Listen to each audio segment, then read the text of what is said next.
নমস্কার, দেখছেন Jio politics CA. America যুক্তরাষ্ট্র ভেনেজুয়েলাকে আক্রমণ করেছে সেখানকার স্থানীয় সময় অনুযায়ী রাত্রি 2টোর দিকে, এবং গোয়েরা যে এয়ারপোর্ট আছে সেই এয়ারপোর্টে 7টা বম ফেলেছে। তাতে প্রায় 80% ধ্বংস হয়ে গেছে ওই এয়ার বেসের। আমেরিকা যুক্তরাষ্ট্র এত চতুর যে যখনই কোনো একটা লিঙ্ক দেখে, যে একটা অজুহাত দেখে যে এই অজুহাতে কোনো দেশকে ফাঁসানো যাবে, তিনি ফাঁসিয়ে দিতে কদর করছেন না। বিশেষ করে তার টার্গেট রয়েছে সেখানকার যে ওয়েল সেক্টরগুলো, মানে যেখান থেকে তেল উত্তোলন করা হয়, মানে তেল প্রচুর পরিমাণে রয়েছে ভেনেজুয়েলাতে।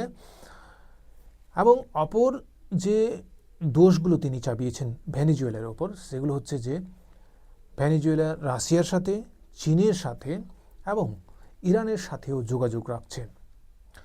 তো এই এলিগেশনসগুলো লাগানো হয়েছে ভেনেজুয়েলার ওপর।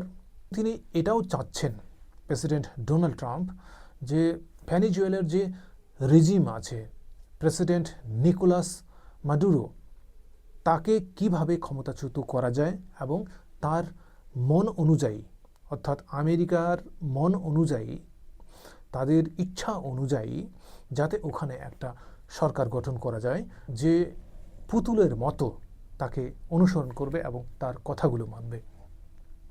যেমনটা আমরা ইরানের ক্ষেত্রেও দেখেছি।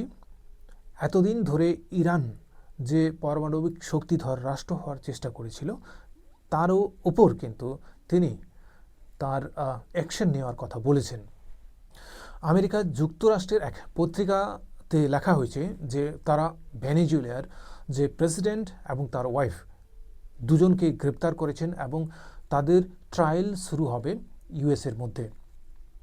চলুন ইউএসের ভেনেজুয়েলা আক্রমণ সংক্রান্ত কয়েকটা শিরোনামের কাটআউটগুলোকে পড়ে নিই। Captured Maduro to stand trial in US, LA Guaira port severely damaged. যে গোয়াইরা পোর্ট, তাকে একদম নাস্তানাবুদ করে দেওয়া হয়েছে।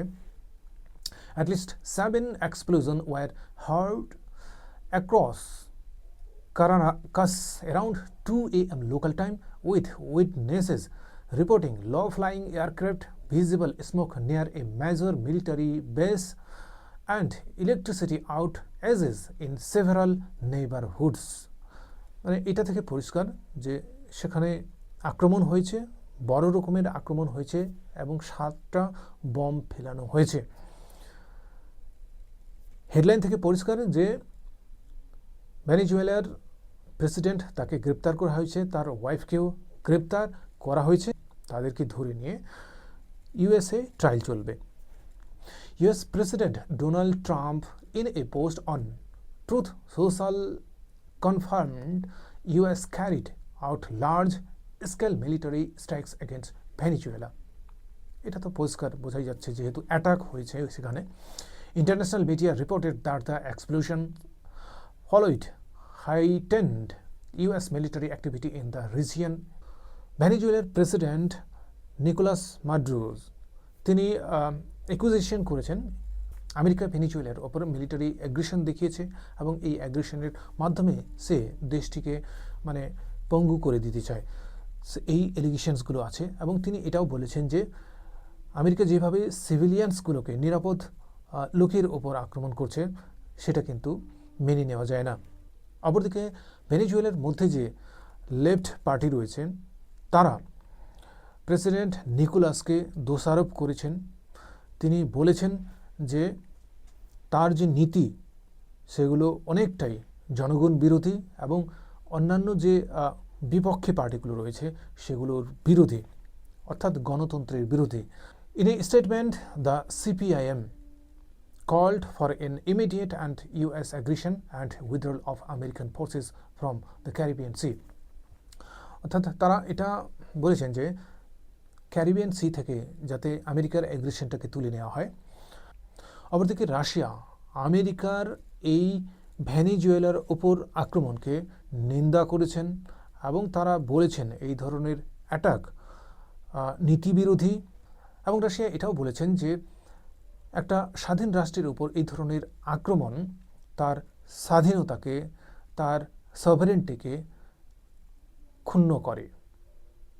আমেরিকার এই এয়ার স্ট্রাইক ভেনেজুয়েলার ওপর EU এর যে ডিপ্লোম্যাটস তারা কিন্তু প্রত্যাহারের কথা বলেছেন এবং আমেরিকা যাতে এই ধরনের আক্রমণ না করে ভেনেজুয়েলার ওপর সেই কথার উপর গুরুত্ব আরোপ করেছেন। বিগত কয়েক মাস ধরে দেখা যাচ্ছে যে আমেরিকা যুক্তরাষ্ট্র প্রায় বিভিন্ন দেশকে এভাবে থ্রেট দিয়ে আসছেন, বিশেষ করে যেসব দেশগুলো প্রাকৃতিক সম্পদে পরিপূর্ণ এবং যে দেশগুলো তার শত্রু দেশের সাথে সম্পর্ক রেখেছে।